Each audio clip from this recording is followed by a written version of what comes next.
మన ప్రభువును మన రక్షకుడు అయిన యేసుక్రీస్తు నామమున అందరికీ వందనాలు.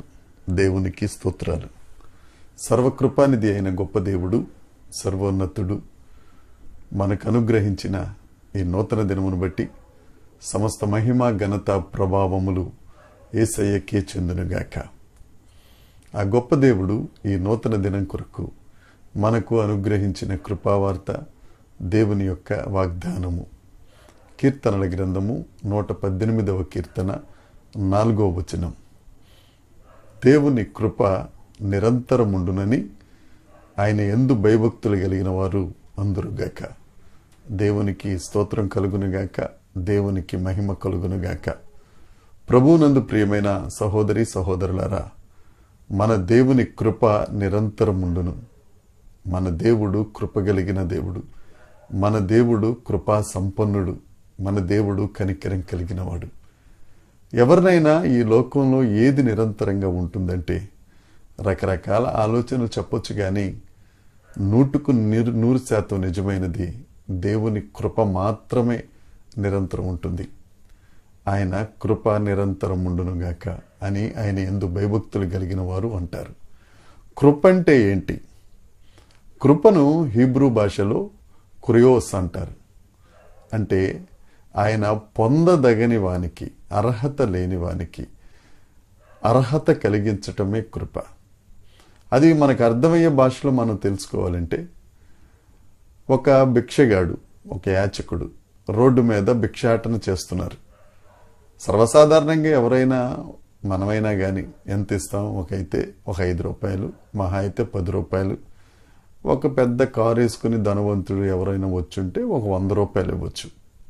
కానీ ఒక పెద్ద ధనవంతుడు వచ్చి ఆ భిక్షాటన చేస్తున్న వ్యక్తికి 1 కోటి రూపాయలు ఇచ్చారనుకోండి, ముందు ఆ భిక్షాటన చేస్తున్న వ్యక్తికే అర్థం కాదు, ఈ 1 కోటి రూపాయలు తీసుకోవడానికి నాకు అర్హత ఉందా, ఈ 1 కోటి రూపాయలు నాకేనా అని రకరకాల ఆలోచనలు అతనికి వస్తాయి. ఆ 1 కోటి రూపాయలు అతనికే ఇచ్చారనుకోండి, ఒక రకంగా అది కృప అని చెప్పొచ్చు. ఎందుకంటే అతనికి అర్హత లేదు. కానీ అర్హత లేని అతనికి 1 కోటి రూపాయలు ఇవ్వటం అనేది దయ చూపించటం. మనకు కూడా అర్హత లేదండి, రక్షణ పొందే అర్హత లేదు. మన కొరకు దేవుడు పరమను విడిచిపెట్టి భూలోకానికి వచ్చి ప్రాణం పెట్టి మనల్ని రక్షించడానికి మనం అర్హులం కాదు. అయినా ఆయన మన కొరకు తన ఆఖరి రక్తపు బొట్టు వరకు రక్తమును చెందించటం ఆయన కృప. మోషే దగ్గర నుండి ధర్మశాస్త్రము అనుగ్రహించబడింది. యేసుక్రీస్తు ప్రభు దగ్గర నుంచి కృపా సత్యములు ఇవ్వబడ్డాయి. ధర్మశాస్త్రము మోషే ద్వారా అనుగ్రహించబడింది, కృపా సత్యములు యేసుక్రీస్తు ద్వారానే. అందుకే యోహాను సువార్త 1వ అధ్యాయంలో ఆయన శరీరధారి అయి కృపా సత్య సంపూర్ణుడిగా మన మధ్యన నివసించిన గొప్ప దేవుడు. ఎందుకు అనంటే, అర్హత లేని మనకు అర్హత ఇవ్వటానికి దేవుడు కృప దయచేశారు. మన దౌర్భాగ్యమును బట్టి కాదు, మన దౌర్భాగ్యమును బట్టి, మన పాపాలను బట్టి, మనము అపరాధమును బట్టి చచ్చిన వారమై ఉండగా, ఎఫెసీ పత్రిక 2వ అధ్యాయంలో పౌలు గారు అంటారు కదా, కృప చేత ఆయన మనలను రక్షించారు. ఆ కృప నిరంతరం ఉంటుంది.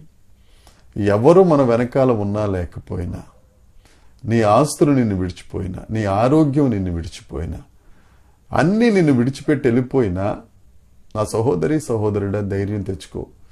దేవుని కృప నిరంతరం నీతో పాటే. దేవుని కృప నిరంతరం నీతోనే ఉంటుంది. ఆయన మనకు తోడుగా ఉన్న దేవుడు, సదాకాలము తోడుగా ఉన్న దేవుడు, ఆయన కృప కలిగిన దేవుడు. ఆయన కృప చూపిస్తానే ఉంటారు. నువ్వు ఆయన వైపు చూస్తే చాలు, ఆయన నమ్ముకుంటే చాలు, ఆయనను ఆరాధిస్తే చాలు, ఆయన కృపను పొందుకుంటావు. ఆ కృప నిన్ను విడిచిపోదు. ఈ నూతన దినములో ఈ వాగ్దానాన్ని స్వతంత్రించుకుందాం. ఆయన యందు భయభక్తులు కలిగిన వారు దేవుని కృప నిరంతరం ఉండును అని దేవుణ్ణి స్తుతిస్తారు. ఆ కృప నీతో పాటు ఉంది, ఆ కృప నాతో పాటు ఉంది. మనతో ఉన్న ఆ కృప, అర్హత లేని వారికి అర్హత ఇచ్చిన ఆ కృప మనకుండగా ఇంక ఈ లోకంలో ఏది అక్కర్లేదు. ఆ కృపను కోరుకుందాం, సంతోషంగా ఉందాం. కృప ఉంటే అన్నీ ఉన్నట్టే. దేవుడు ఈ మాటలను దీవించునుగాక. దేవుని కృప మనందరికీ తోడై ఉండునుగాక. ఆమేన్, ఆమేన్, ఆమేన్.